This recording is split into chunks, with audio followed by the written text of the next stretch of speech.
اللہ تبارک و تعالی اعلان فرماتے ہیں لقد خلقنا الانسان فی احسن تقویم، کہ روئے زمین کے اوپر کوئی مخلوق بھی انسان کی عظمت کا، اس کی شکل کا، اس کی عقل کا، اس کی شباہت کا مقابلہ نہیں کر سکتی۔ حضرات گرامی قدر، لیکن انسان سارے کے سارے ہم پلہ نہیں ہے، ہم مقام نہیں ہے، ہم مرتبہ نہیں ہے۔ کچھ انسان ایسے ہیں جو اپنی بدعملی کی وجہ سے، اپنے گناہوں کی وجہ سے، اپنی خطاؤں کی وجہ سے، اپنی کوتاہیوں کی وجہ سے، اپنی سیئات کی وجہ سے جانوروں سے بدتر ہیں، چوپایوں سے بھی زیادہ بدتر ہیں۔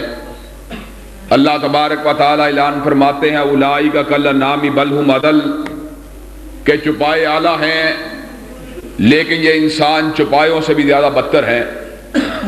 لیکن حضرات گرامی قدر، جو لوگ اللہ تبارک و تعالیٰ کے حکموں کو ماننے والے ہیں، اللہ کے آستانے پہ جھکنے والے ہیں، پیغمبر کی شریعت کو ماننے والے ہیں، یہ وہ لوگ ہیں کہ ملائکہ اور فرشتے ان کی عظمت کا مقابلہ نہیں کر سکتے۔ صلحاء اعلیٰ، لیکن صلحاء اعلیٰ ہونے کے باوجود اس شہید کا مقابلہ نہیں کر سکتے جس نے اپنی گردن کو کٹا دیا لیکن اللہ کے دین کے اوپر آنچ کو نہیں آنے دیا۔ صلحاء اعلیٰ لیکن شہید کا مقابلہ نہیں کر سکتے، شہید اعلیٰ لیکن صدیق کی عظمت کا مقابلہ نہیں کر سکتے۔ والذی جاء بالصدق وصدق بہ اولئک ھم المتقون، صدیقین اعلیٰ لیکن کسی نبی کی عظمت کا مقابلہ نہیں کر سکتے، نبی اعلیٰ لیکن کسی رسول کی عظمت کا مقابلہ نہیں کر سکتے، رسول اللہ اعلیٰ لیکن 5 بڑے رسول سیدنا نوح، سیدنا ابراہیم، سیدنا موسیٰ اور سیدنا عیسیٰ کی عظمت کا مقابلہ نہیں کر سکتے۔ لیکن حضرات، میرے نبی کا مقام کیا ہے؟ ساری کائنات کے صلحاء ایک طرف ہوں، شہید ایک طرف ہوں، نبی ایک طرف ہوں، رسول اللہ ایک طرف ہوں، اولو العزم رسول سیدنا نوح ایک طرف ہوں، سیدنا ابراہیم ایک طرف ہوں، جناب موسیٰ جناب عیسیٰ ایک طرف ہوں، ساری کائنات اگر جمع ہو جائے کالی کملی والے کی عظمت کا مقابلہ نہیں کر سکتی۔ حضرات گرامی قدر، بات کو ذرا مزید کھول کے بیان کروں گا۔ آج مقام یہ ہے، آج عالم یہ ہے کہ لوگ حضور کا مقابلہ امتیوں کے ساتھ کرتے ہیں، اماموں کے ساتھ کرتے ہیں، فقہا کے ساتھ کرتے ہیں، لیکن حضرت آقا کا مقام کیا ہے؟ حضرات ذرا غور کیجئے، نو بلند ہیں، کیوں بلند ہیں؟ پتھروں کو کھا لیا، دیوانہ کہلوا لیا، لیکن اللہ کے دین کے جھنڈے کو زمین پہ گرنے نہیں دیا۔ لیکن حضرات ذرا بات پہ غور کیجئے، ایک وہ دن بھی آیا جب سیدنا نوح کو پتھر پڑے، گالیاں دی گئیں، مجنون اور دیوانہ کہا گیا۔ سیدنا نوح نے ہاتھوں کو پھیلا لیا، اعلان کیا ربی لا تذر علی الارض من الکافرین دیارا، اللہ جن لوگوں نے مجھے گالیاں دی ہیں ان کو زمین کے اوپر زندہ باقی نہیں رہنے دینا۔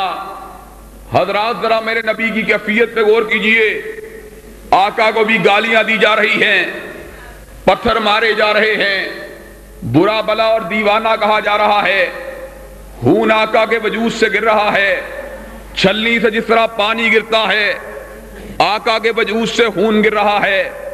حضرات ذرا غور کیجئے، طائف کے میدان میں میرے آقا بے ہوش ہو کے زمین پہ گر جاتے ہیں، ملک الجبال آئے، پہاڑوں کا فرشتہ آیا، جبریل بھی ساتھ تھے، کہا حبیب حکم کرو مکہ کی وادی کو 2 پہاڑوں کے درمیان پیس کر رکھ دیا جائے۔ ایسے عالم میں آقا نے اعلان کیا تو کیا کیا؟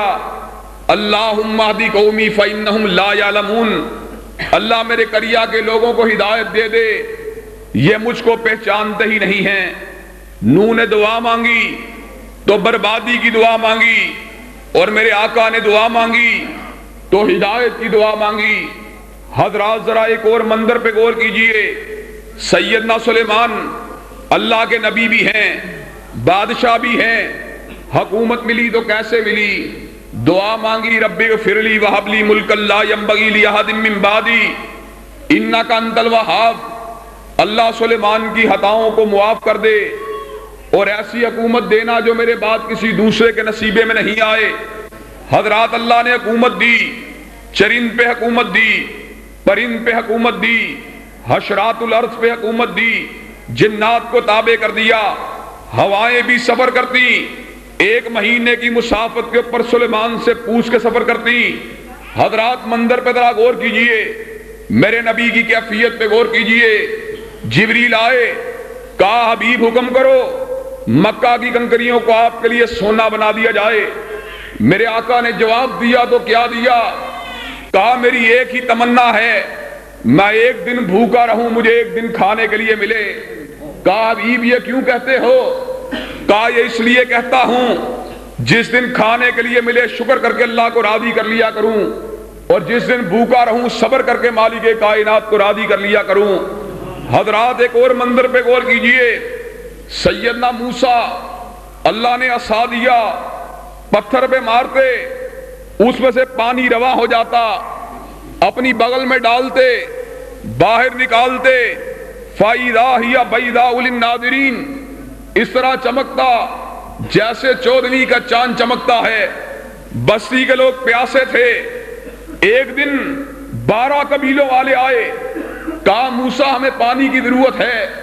اللہ سے کہا اللہ پانی کیسے پیدا ہوگا؟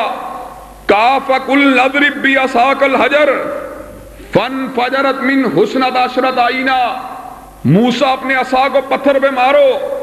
پتھر پہ مارنے کی دیر تھی، 12 چشمے رواں ہو گئے۔ مرالی والے کے لوگوں، چشمے کہاں سے نکلتے ہیں؟ پتھروں کے سینوں سے نکلتے ہیں۔ مری میں نکلے، منگورا میں نکلے، کسی اور مقام پہ نکلے۔